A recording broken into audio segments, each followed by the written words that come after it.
2024 সাল তো শেষ হয়ে গিয়েছে, তখন 2025 সালের কয়েকটি বাংলা এনিমি ডাব তোমাদেরকে দেখাবো। হ্যাঁ, প্রত্যেকটা ডাব সিরিয়াসলি ডাব হবে। তো চলো বেশি দেরি না করে আজকে ভিডিও শুরু করা যাক।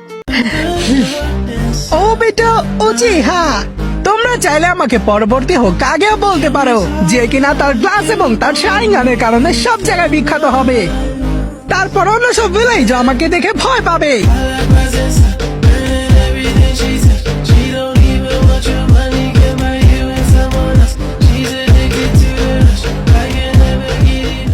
তো ভাই সত্যি কথা বলতে ওবিটার ডাবটা খুব বেশি ভালো ছিল। আমি পুরোপুরি হিন্দি ডাবের সাথে মিলে যাচ্ছিল তার ভয়েসটা। তো চলো বেশি দেরি না করে নেক্সট ভিডিওতে যাই আমরা। 五条悟、呪術高専で1年を担当してる。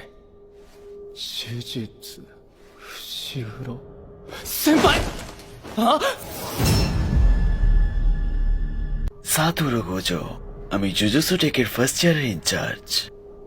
জুজুৎসু ফুশিগুরো। আপনি তো সত্যি কথা বলতে এই ডাবটি আমার পার্সোনালি খুব বেশি ভালো লেগেছে, বিশেষ করে জাপানিজ ডাবটা বেশি ভালো লেগেছে। তো চলো বেশি বকবক না করে নেক্সট ভিডিওতে যাই। তোমাদের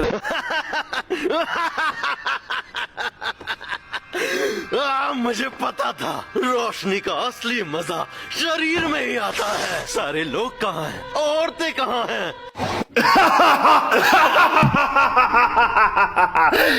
আমি জানতাম আলোর আসল মজা শরীর দিয়েই উপভোগ করা যায়। মানুষজন কইছো, নারীরা কোথায়? ভিতরে যারা যারা সকোনা ফান আছে তোমরা শুধু কমেন্টে বলে যাও যে তোমরা 10-এর ভিতরে তাকে কত দিতে চাও। আমি তো তাকে 10-এর ভিতরে মাত্র 5 দেবো, কারণ ডাবটি অতটা ভালো হয়নি। তো চলো আমরা বেশি বকবক না করে নেক্সট ভিডিওতে যাই। তো চুপ করুন, আপনি এই ব্যাপারে আদৌ কিচ্ছু জানেন না। মুখে বলা অনেক সহজ, আপনি কিচ্ছু জানেন না। আমি যদি আপনার প্রিয় মানুষগুলোকে মেরে ফেলতাম, সমস্ত কাছের মানুষকে, তাহলে আপনার কথা মানতাম, কারণ তখন আমার আর আপনার যন্ত্রণাটা সমান হতো। তখন আপনি বুঝতেন। এটা বেশ ইন্টারেস্টিং থিওরি, কিন্তু মনে হচ্ছে এটা পরীক্ষা করার সুযোগ তুমি পাবে না। তুমি যাদের কথা বলছো তারা সবাই মারা গেছেন। তোমাদের কি মনে হয় কাকাশি ডাবটা কিরকম ছিল? আমার হিসেবে সাবস্ক্রাইব ডাবটা খুব বেশি ভালো ছিল, কিন্তু কাকাশি ডাবটা একটু বেটার হতে পারতো। একটু বেটার হলে বেশি ভালো হতো আর কি। তো বন্ধুরা আজকের মতো ভিডিও এখানে শেষ করবো, আবার দেখা হবে নেক্সট কোনো ভিডিওতে। তো এবারের জন্য বাই বাই।